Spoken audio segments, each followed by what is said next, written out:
안녕하세요. 켈리의 작은 도서관에 오신 것을 환영합니다. 오늘은 김희은 작가의 5월의 여행을 소개해 드리겠습니다. 부산 여행에 이름 붙인 5월의 여행. 그 부산 여행은 가을에 가도 5월, 겨울에 가도 5월. 대체 무슨 여행인데 가을에 가도 겨울에 가도 5월의 여행일까요? 김희은 작가의 5월의 여행 들어보시죠.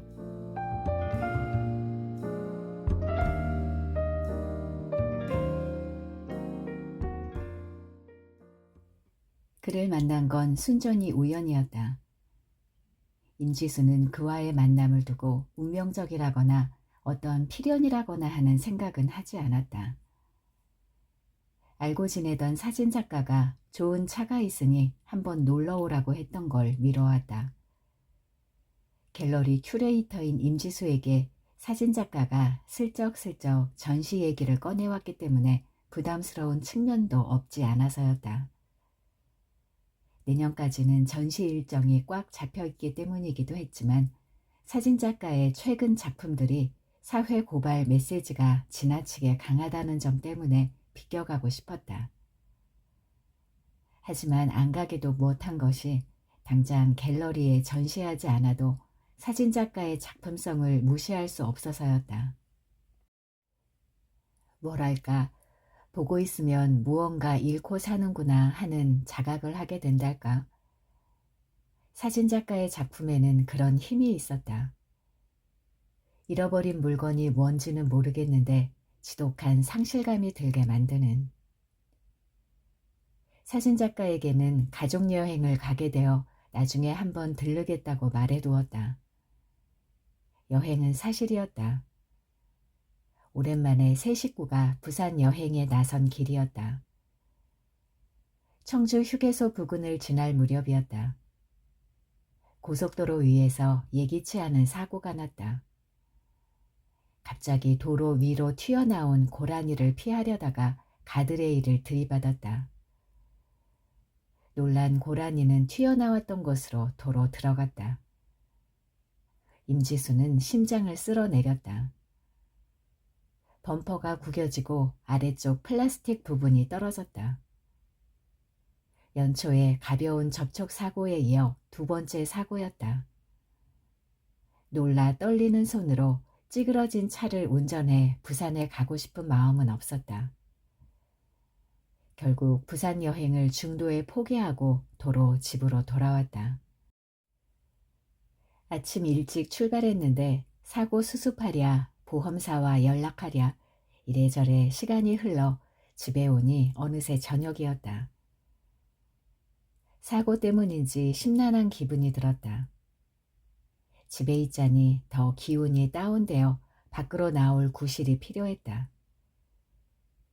임지수는 사진작가에게 전화를 걸어 여행이 갑작스레 취소되었는데 차 마시러 가도 되느냐고 물었다.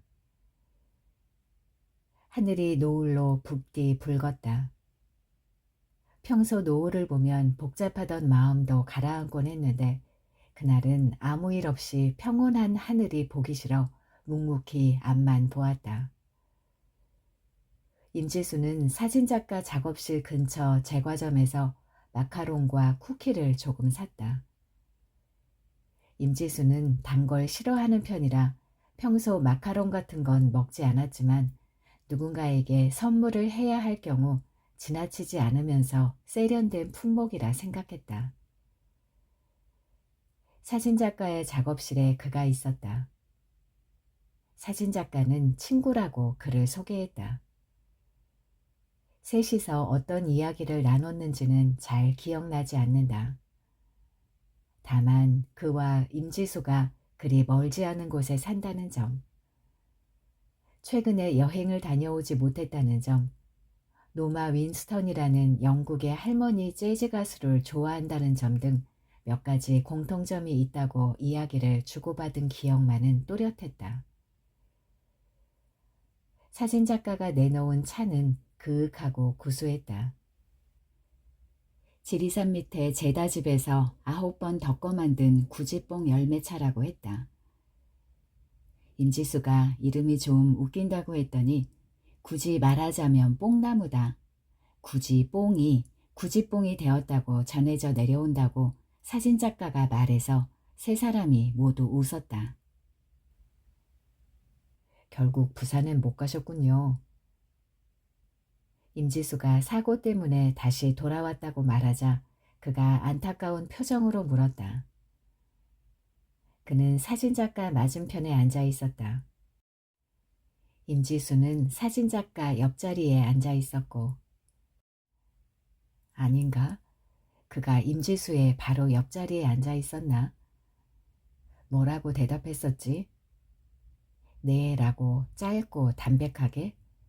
아니면 여행은 가지도 못하고 사고만 겪어서 이게 무슨 불길한 징조는 아닌지 모르겠다. 예기치 않은 일이 벌어질지도 모른다는 예감이 들기도 했었다. 평소 그런 건 잘 믿지 않는 쪽이지만 이 정도라면 그런 거라고 봐도 되지 않을까라며 수다스럽게 길게 말했었나. 다시 떠올리려니 확실치 않았다. 기억은 고정된 것이 아니라 꺼내 떠올릴 때마다 재조립된다는 말이 맞긴 맞는 모양이다. 그로부터 얼마 뒤 그에게서 카톡 문자가 왔다. 부산에 결국 못 갔다고 했죠.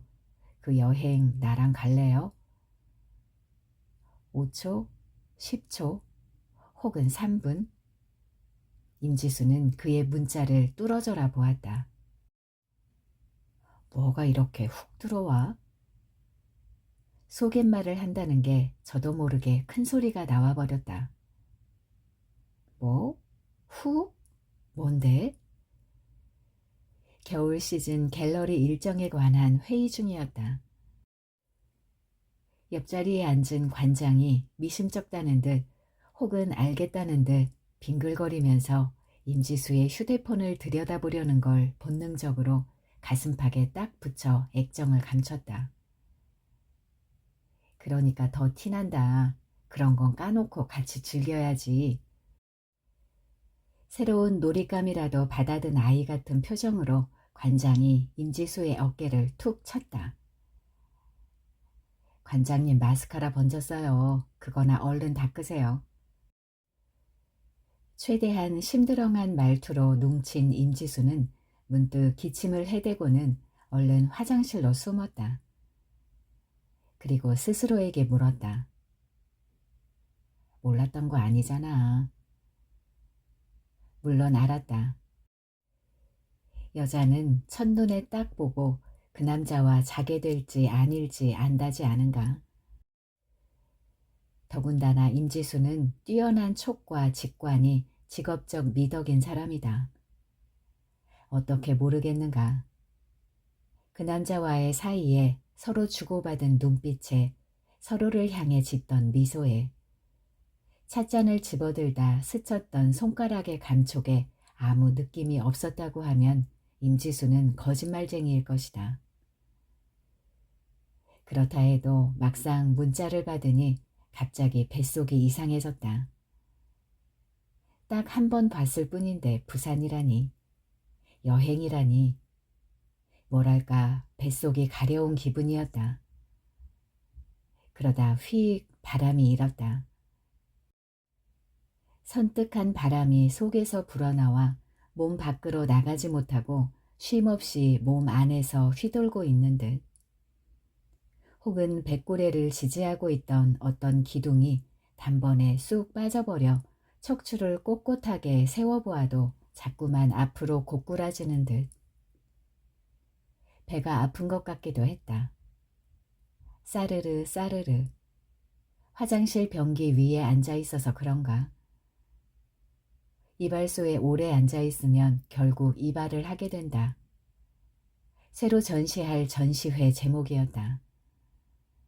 화장실에 앉아 있으면 결국 싸게 되는가 보다. 임지수는 옷 입은 채로 변기 뚜껑을 닫고 앉아있던 걸 일어나 변기 뚜껑을 열고 치마를 걷어올리고 팬티를 내리고 차가운 변기 위에 앉았다. 그리고 그의 문자를 다시 보았다. 그 여행 나랑 갈래요? 문득 이발소에 가고 싶어졌다. 요즘 계속 이발소 사진을 들여다보고 있었기 때문이겠지.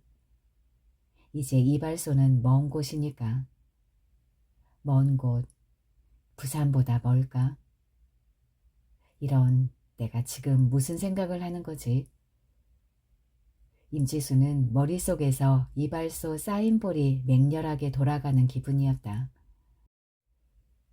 이발소는 원래 외과병원을 겸했기 때문에 사인볼의 빨간색은 동맥을, 파란색은 정맥을, 하얀색은 붕대를 뜻한다는데 갑자기 병원에 가고 싶어졌다.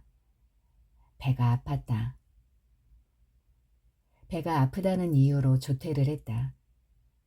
관장은 그 바닥에서 오래 구른 사람답게 특유의 촉과 부하 직원의 그 정도 일탈은 오히려 예술적 감각을 키우는 데 도움이 된다는 평소 지론과 일종의 대리만족을 발휘해 흔쾌히 조퇴를 허락했다. 잘해봐. 나처럼 늑달이 되면 하고 싶어도 못하니까. 라는 약간의 비아냥이 느껴지는 말과 함께 배가 아픈 건 사실이었다. 약국에서 정로환을 사 먹고 달리 갈 곳이 없어 집으로 돌아왔다. 감청색 수트를 벗자 바지 훅에 걸려있던 아랫뱃살이 툭 튀어나왔다. 임지수는 브라를 벗고 팬티 차림에 헐렁한 면 원피스를 걸치고 침대에 누웠다. 잠이 오지 않아 천장을 노려보았다. 32평 전세 아파트, 2500cc 중형차. 별다른 말썽 없이 학교와 학원을 오가는 딸아이. 섹스리스 말고는 별 문제 없는 가족이 된 남편과의 관계. 뭐랄까, 어정쩡하달까, 어중간하달까. 갤러리 큐레이터라지만 새로운 감각을 갖춘 유학파 후배들이 치고 올라오는 통에 더 나은 직장을 구할 가능성은 이제 없다. 그저 늘 하던 대로 늘 비슷한 감각의 작품들을 적당히 골라 전시하고 월급을 받는다. 말하자면 이제 생이 결정되었다고나 할까. 크게 잘 될 것도 못 될 것도 없는 생. 그저 그런 생의 프레임이 점점 더 단단해지고 있는 느낌. 내가 원래 이렇게 살고 싶었었나? 임지수는 문득 알 수 없는 상실감에 사로잡혔다. 갤러리 전시 일정을 똑부러지게 잡지도 못하면서 구지뽕 열매차를 마시러 갔던 건 그 사진작가의 그런 점 때문이었겠지. 그 사진작가의 작품을 보면 무언가 잃고 사는구나 하는 자각을 하게 되니까. 거기에 그가 있었다. 그날은 알아채지 못했지만 사실 임지수는 본능적으로 느끼고 있었다. 아무리 노력해도 이제 생에서 더 이상을 원할 수 없을 거라는 걸. 미래는 과거의 연장일 뿐이라는 걸. 아직은 뭐든 하고 싶은데 무엇도 할 수 있는 게 없으리란 걸. 또래들을 보니 여행이다, 춤이다, 식도락이다 하면서 새로운 취미를 찾기 시작하던데. 새로운 취미 중에 사랑은 어떨까? 맛집 찾아다닌다며 곰팡내 나는 노포에 앉아 썩은 내 나는 홍어를 씹거나 군내 나는 과메기 같은 걸 먹어대는 것보단 낫지 않을까? 노력해서 얻을 수 있는 거라곤 이제 사랑밖에 남지 않은 느낌. 짐작했겠지만 임지수는 부산에 갔다. 안 갔다면 이 기억을 떠올릴 필요도 없겠지. 물론 임지수가 단박에 좋아요, 아주 좋은 생각이에요 라고 말한 건 아니다. 임지수는 아예 아무 대답도 하지 않았다. 그와의 관계가 사적으로 은밀한 방향으로 진행되리라는 막연한 직감은 있었지만 단박에 부산 여행이라니. 그랬더니 하루가 지난 뒤에 그에게서 다시 문자가 왔다. 어느 쪽도 결정하지 않는 것은 결국 양쪽 모두를 포기하겠다는 뜻 아닌가요? 무엇을 두고 양쪽이라 하는 건지 알 수 없었다. 다만 아무것도 선택하지 않으면 모든 것이 가능성으로 남게 되는 게 아닐까 하고 생각했다. 그러다가 그래봐야 말장난이다 싶었다. 부산 힐튼 호텔 705호. 임지수의 묵묵부답에 이튿날 그가 보내온 대답이었다. 때마침 5월이었다. 날씨는 기가 막혔다. 소풍이나 여행을 가기에 더할 나위 없는 날씨였다. 말하자면 5월에다가 모든 죄를 덮어 씌울 심산이었다. 임지수는 꼬박 하루를 생각했다. 아니다, 생각하지 않았다. 생각하지 않으려고 애썼다. 각자 가정에 있는 남녀가 은밀하게 연인이 되는 것쯤 별일도 아닌 세상이라지만 망설이고 주저하고 거부하는 마음은 없지 않으니까. 일종의 자기 면책이랄 수도 있겠지. 게다가 어차피 언젠간 벌어질 일이라 해도 이 정도로 광속이니 주도권을 뺏긴 느낌이었다. 연애가 권력 게임이고 주도권을 쥐어야 내가 행복한 연애를 할 수 있다는 건 연애를 한 번만 해보면 알 일이다. 임지수 쪽에서 먼저 차 한잔 하자고 말할 걸 그랬나. 그리고 다음 날 점심 먹은 게 영 더부룩해서 회사 화장실에 들어가 변기 위에 앉아 힘주고 있을 때 부산에 있는 이발소에나 같이 가자고 할까? 변기 물을 내리면서 중얼거렸다. 허공에다 대고 떠들어대다 죽는 게 인생이라지 않는가 싶었다. 뭐든 안 하는 것보다는 하는 쪽으로. 그러니까 부산에 가기로 한 셈이었다. 생각하기에 따라서 사람이 살면서 별별 일을 다 겪는데 하루 이틀 슬쩍 한눈 파는 것쯤 무슨 큰일인가 싶기도 했다. 임지수 나이면 삶에 호들갑 떨 일이 별로 없다. 그리고 뭔가를 잘 결정하거나 저지르지 못한다. 그런데 705호라니. 이건 거의 박차고 뛰쳐나가는 수준 아닌가. 이상한 건 바로 그 점이 임지수의 방어막을 부순 결정적 한 방이었다는 거다. 화장실에서 나온 임지수는 손을 씻다 말고 젖은 손가락으로 세면대 옆에다가 이렇게 썼다. 705. 일부러 외우려고 한 건 아닌데 저절로 외워졌다. 사실 임지수는 지금도 그날의 결정을 스스로에게 충분히 납득하도록 설명하지 못한다. 현실은 항상 덜컹거리니까. 모든 게 딱딱 맞아 떨어지는 건 아니니까. 임지수는 부산으로 갔다. 그를 만났고 2박 3일을 그와 함께 보냈다. 부산에서 다시 얼굴을 보았을 때 서로 환하게 웃었다. 어땠냐고 누가 물으면 상상하는 그대로였다 대답할 것이다. 낯선 경험, 갑작스러운 여행. 이것이 어떻게 달콤하고 강렬하지 않을 수 있겠는가. 정신 똑바로 차리지 않으면 속수무책으로 빨려 들어가겠구나 싶었다. 그와 함께 있을 때 임지수는 수줍으면서 동시에 대담했다. 함께 걷던 달맞이 고개 아래 기찻길은 청사포 초입의 작은 어촌 마을을 지나 동해안을 타고 올라가고 청사포에 우뚝 서 있던 하얀 등대, 빨간 등대는 짙은 해무에도 반짝였다. 임지수는 청사포의 수평선이 유독 또렷하다고 생각했다. 그 아래 작은 포구 해안을 따라 동해 남부선 기차가 지나는 철길이 있어 백고동 소리와 열차 소리를 동시에 들었다.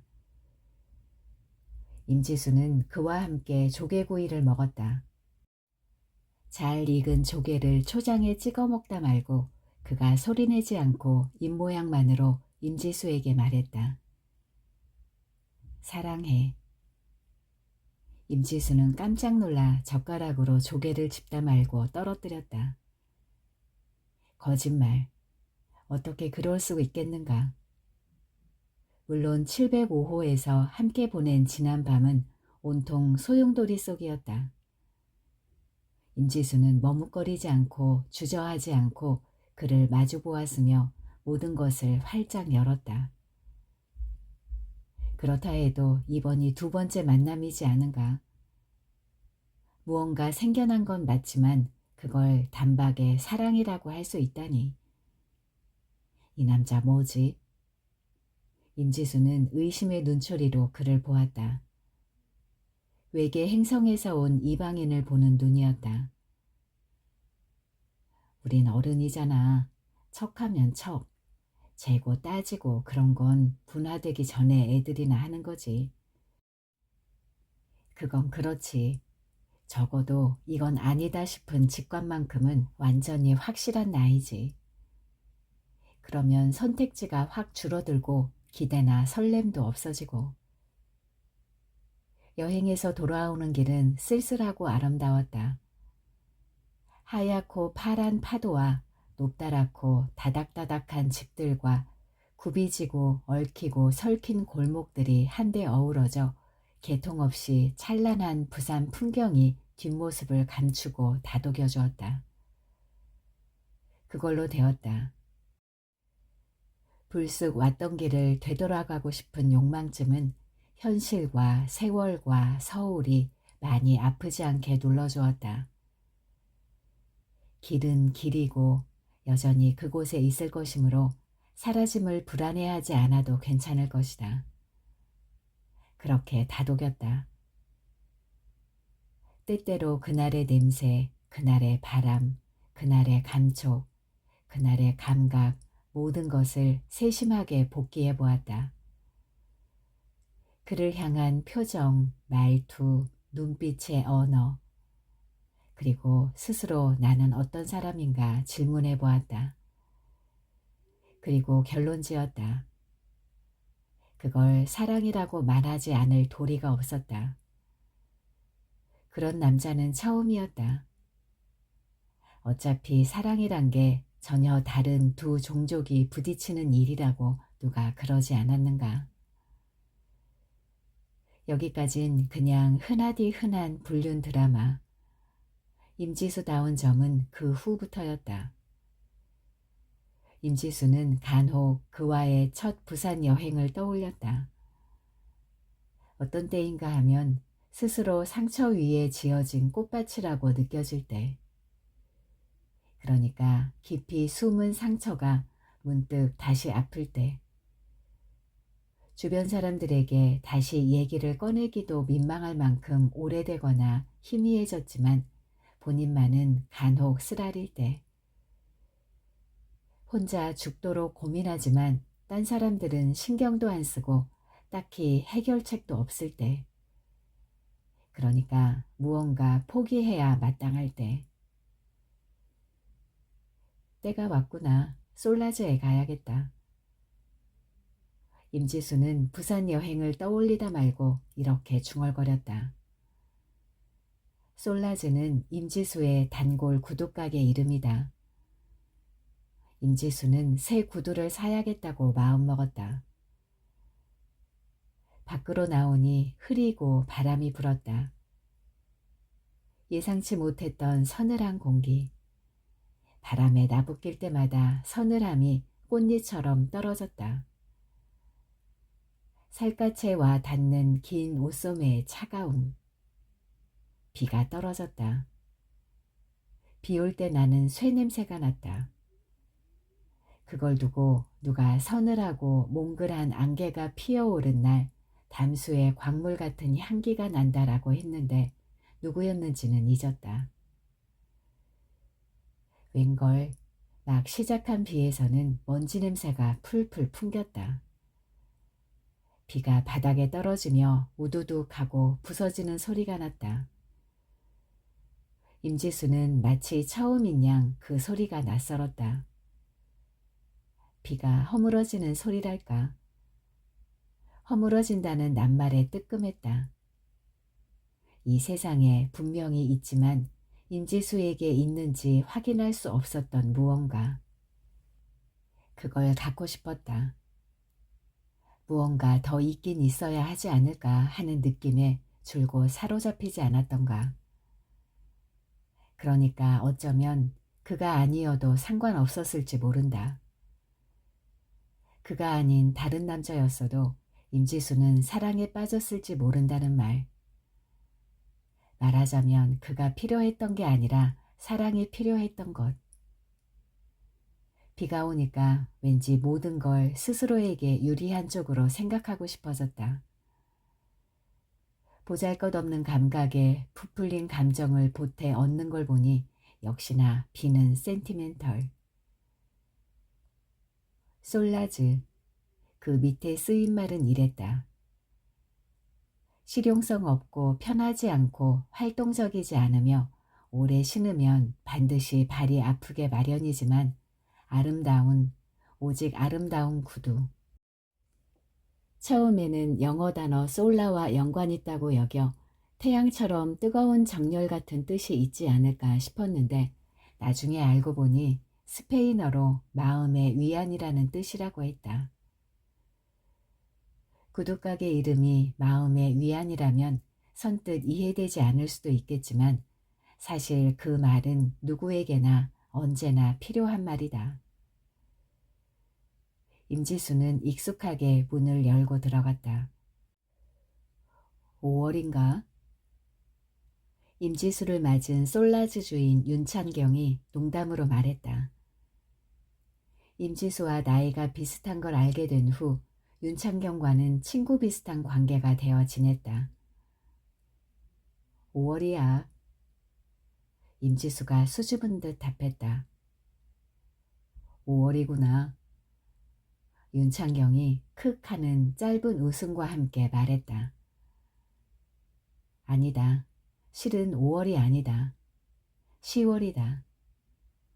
윤창경이 임지수의 부산 여행에 붙인 이름이 바로 5월의 여행이었다.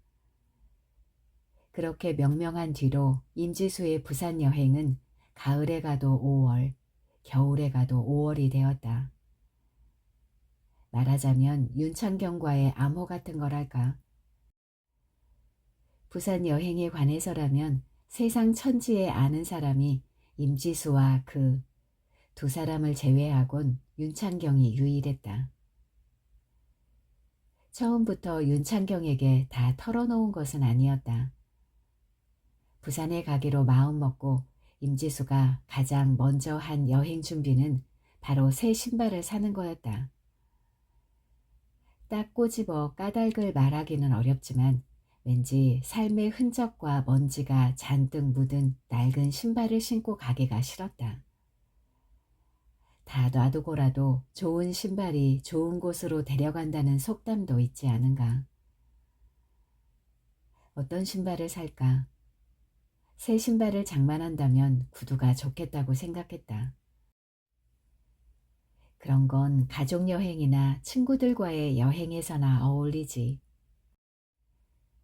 만약 스니커즈를 신고 간다면 불륜을 연기하는 아마추어 배우가 된 기분일 것 같았다. 부산 여행은 다른 거니까. 이 여행은 밀월, 비밀, 비현실, 그리고 사랑에 관한 거니까. 이 여행은 일상이 아니니까. 임지수는 문득 5년 전 윤창경을 처음 만났을 때를 떠올렸다. 어떤 구두가 필요하신지 말씀하시면 골라드릴게요. 윤창경이 처음에 그렇게 말했을 때 임지수는 이렇게 답했다. 솔직하게. 여행 갈 때 신을 구두가 필요해서요. 여자들은 다 알겠지만 구두가게나 옷가게에 들어가 옷이나 구두를 고를 때 누구에게도 하지 못하는 말을 쉽게 꺼낼 수 있게 된다. 여행 가시는데 구두를 신으신다고요?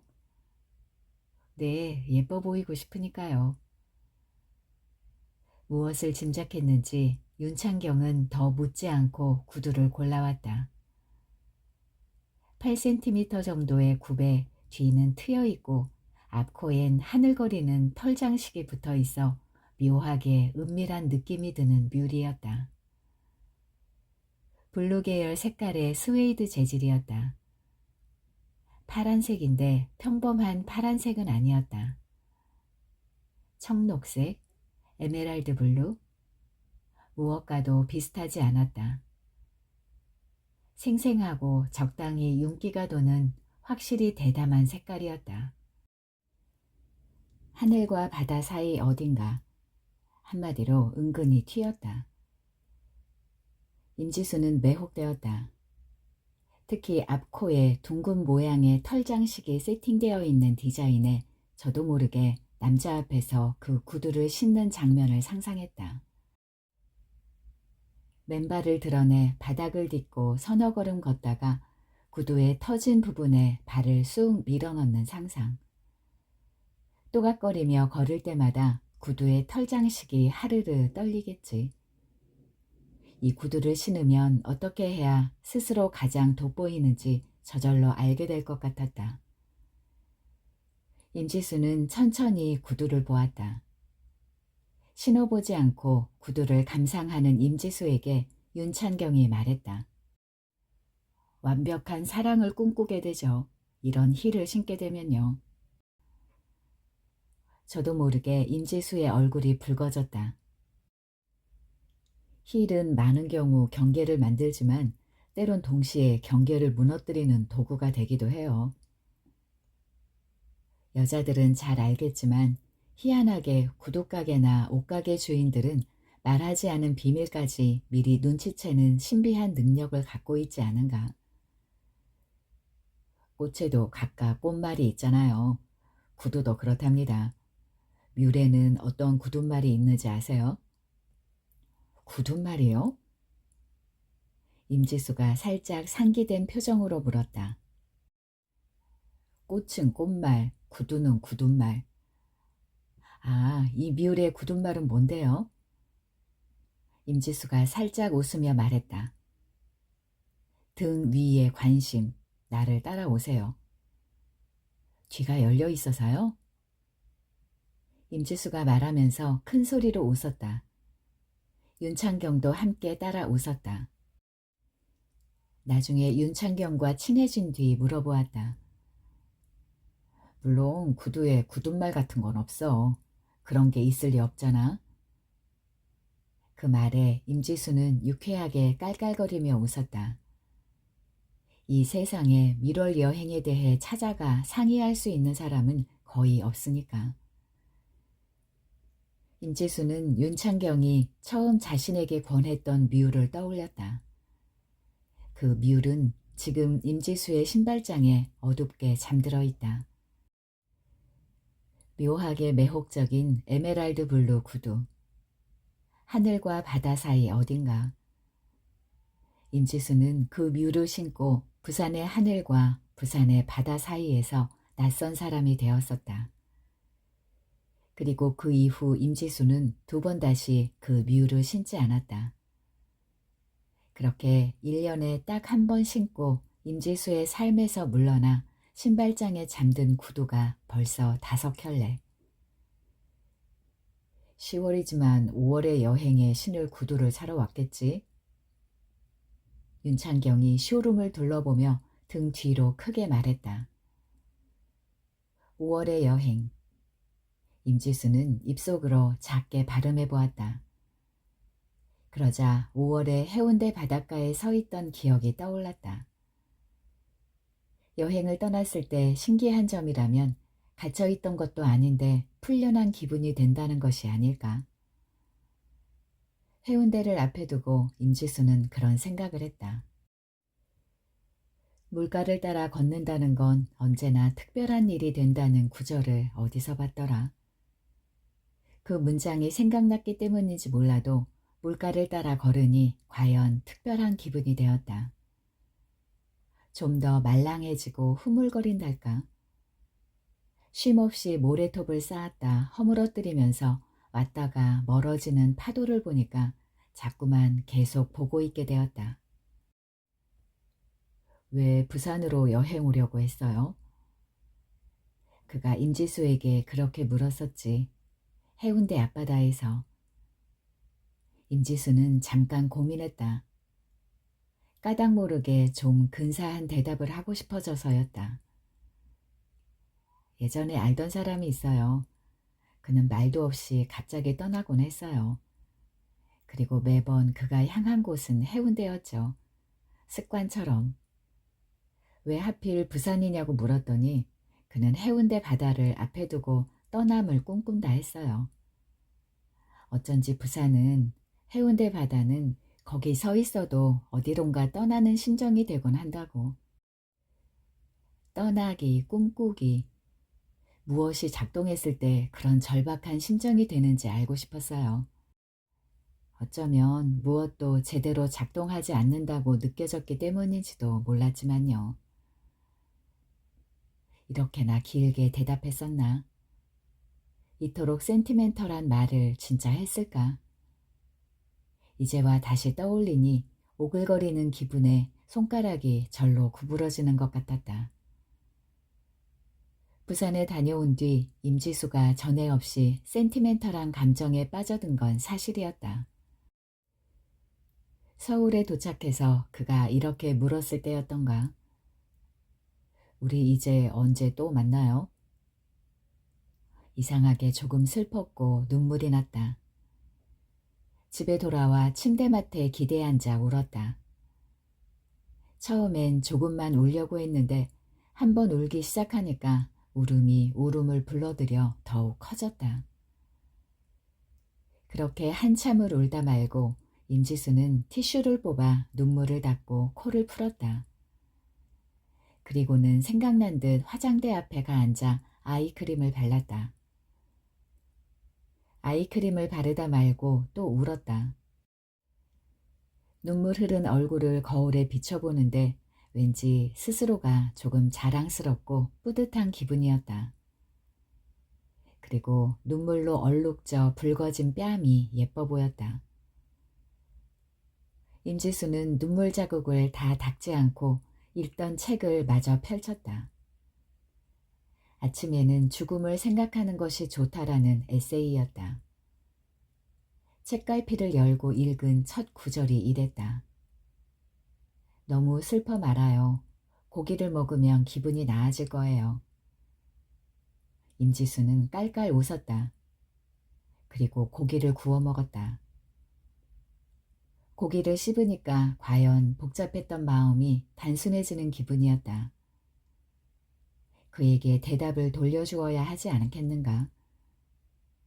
임지수는 이 문제에 대해 최대한 신중하게 판단할 요량이었다. 따지고 보면 계속 만날 것인가 아닌가 양당 간에 선택만 할 수 있는 것 아닌가? 임지수는 두 가지 선택지를 두고 고민했다. 까딱 잘못하면 임지수 인생에 최대 위기가 닥쳐올 수도 있는 문제 아니던가. 첫째, 현실의 눈을 피해 계속 그를 만나는 것. 적어도 한 달에 서너 번은 만나게 될 터인데 그러려면 가장 큰 문제는 알리바이. 임지수는 회사와 집만 오가며 살았는데 무슨 핑계로 시간을 만들 것인가. 없던 회식이 갑자기 잦아지고 안 만나던 동창들 모임이 급작스럽게 늘어나고 경조사도 많아질 테지. 가끔 외박도 해야 할 텐데 그건 또 무슨 핑계를 만들어야 하나. 그러면 당연히 주위에 의심을 사지 않겠는가. 요즘 왜 그렇게 바깥 생활이 바쁜 건데? 라고 물을 테지. 그러면 임지수는 가능한 천연덕스러운 표정을 꾸미려 애쓸 것이다. 사회생활 하다 보면 다 그런 거 아니야? 라고 별거 아니라는 투로 말하겠지. 저는 뭐 사회생활 안 했고? 이렇게 재차 물을 건 당연한 순서일 테지. 당신도 사회생활하는 사람이 왜 그래? 임지수는 쓸데없는 트집을 잡아 사람 피곤하게 하지 말라는 표정으로 오히려 화살을 상대방에게 돌리려 하겠지. 그런 일들이 쌓이다 보면 감정 또한 틈이 벌어질 것이다. 그러다 보면 집안의 온기는 사라져 버릴 테고 내용은 없어져 버리고 형식만 남겠지. 생이 그렇게 흘러가도 괜찮은 걸까? 지나치게 보수적이고 비관적인 예상이라 할 수도 있지만 임지수는 뭐든 좋은 일보다 나쁜 일부터 고려하는 타입이었으니까. 그렇다면 두 번째 선택지는 어떨까? 임지수는 두 번째 선택지에 대해 생각했다. 첫째가 서사였다면 둘째는 자꾸만 어떤 장면이 떠올랐다. 주로 슬픈 장면. 임지수는 두 번째 선택지를 떠올리는 것만으로도 충분히 슬퍼서 또 울었다. 이번에는 고기도 소용없었다. 임지수는 밤새 아무것도 선택하지 못했다. 그리고 까무룩 잠이 들었다 번쩍 눈을 떴을 때 비로소 결심했다. 이별은 아니지만 이별이 아닌 것도 아닌 것. 남아있던 건지 새로 솟아난 건지 약간의 눈물이 흘렀다. 임지수는 자신의 눈물을 느끼고는 울먹이는 소리로 혼잣말을 중얼거렸다. 비극적이고 낭만적이다. 기분이 나아질 뭔가가 필요했다. 아침부터 고기를 굽기는 뭐했다. 그래서 생각했다. 솔라즈에 가야겠다. 새 구두는 기분 전환에는 확실한 아이템이니까. 구두는 여자를 변화시킨다고 마놀로 블라닉이 말하지 않았나. 아, 윤창경이 골라온 구두를 보자마자 임지수는 탄성을 질렀다. 윤창경은 득이 만만한 미소를 지었다. 어때? 윤창경의 질문에 임지수는 구두에서 눈을 떼지도 않고 답했다. 말해 뭐해. 복사뼈 위에서 끝나는 스키니한 화이트 데님에 헐렁한 코튼 셔츠를 무심하게 걸치고 이걸 신어봐. 오렌지와 브라운이 섞인 듯 보이지만 톤 다운된 오렌지 느낌이 조금 더 강한 테라코타 빛깔의 에나멜 구두였다. 발가락이 드러나는 오픈 토에 뒤꿈치도 보여주는 슬링백 스타일. 표면에 뱀피 무늬가 프린트되어 있어 은밀하게 매혹적인. 그런데 좀 적나라하지 않을까? 신어봐, 맨발로. 임지수는 신고 온 스니커즈를 벗고 양말도 벗어버리고 맨발로 구두를 신었다. 솔라즈 쇼룸 한쪽 벽면을 통째로 차지하고 있는 거울 앞에가 섰다.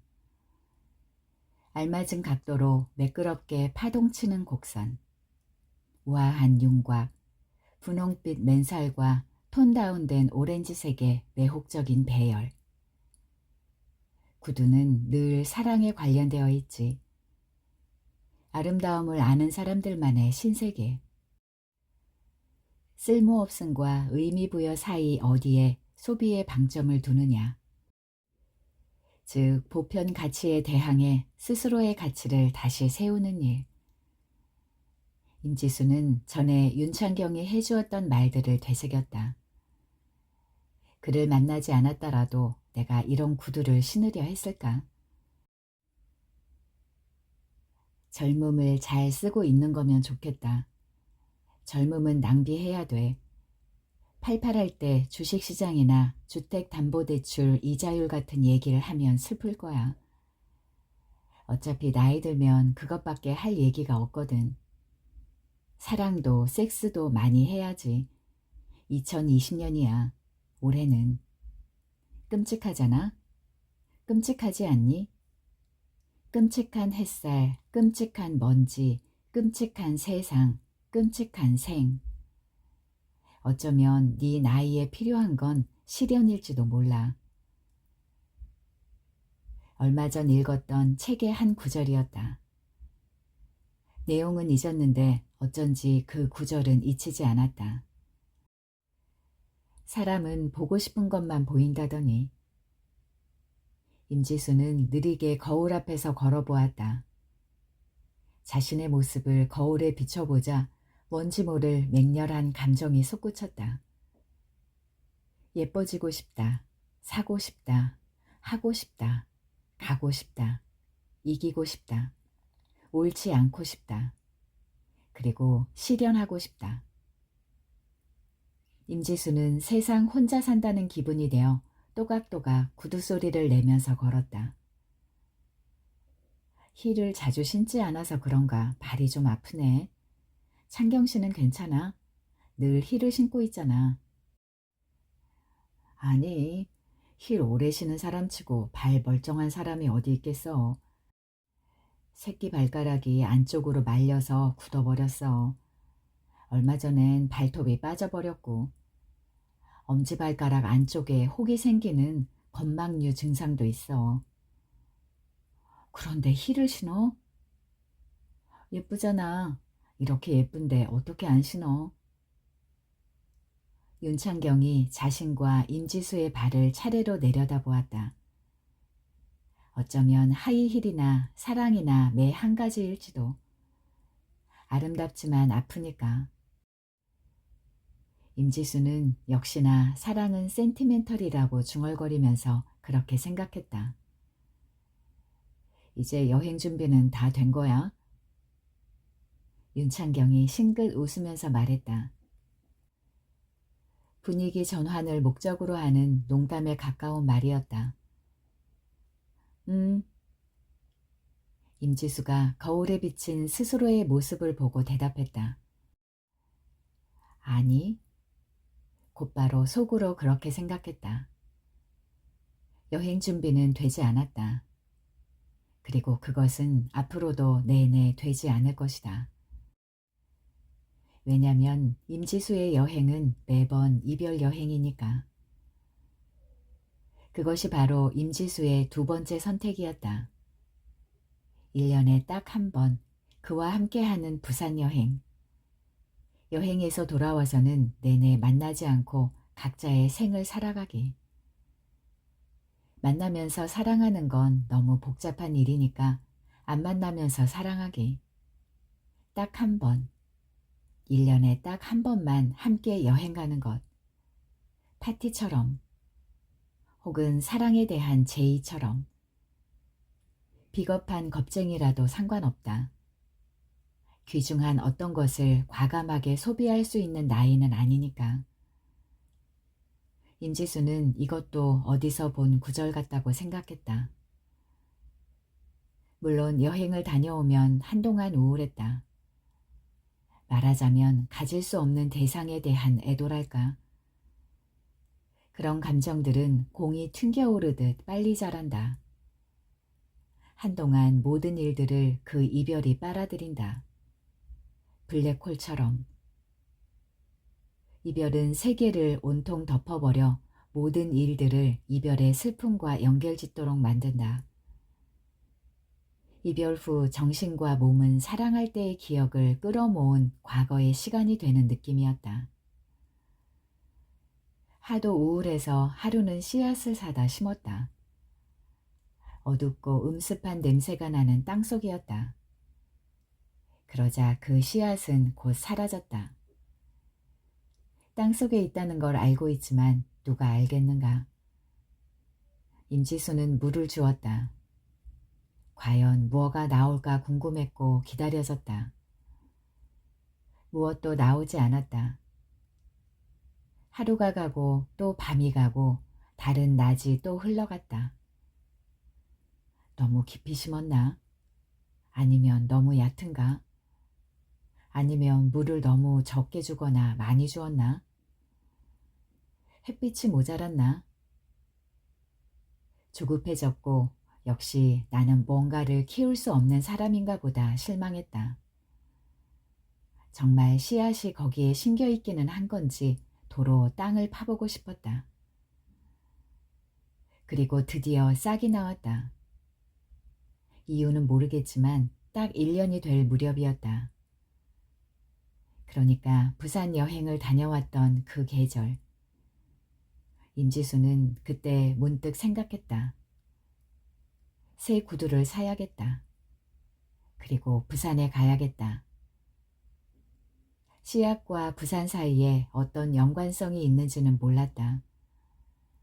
그러나 우연이란 사물들 사이에 진정한 연결을 파악하지 못하는 우리의 무능력이라지 않은가. 임지수는 중얼거렸다.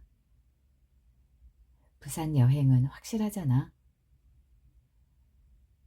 임지수와 그는 서로 사랑한다.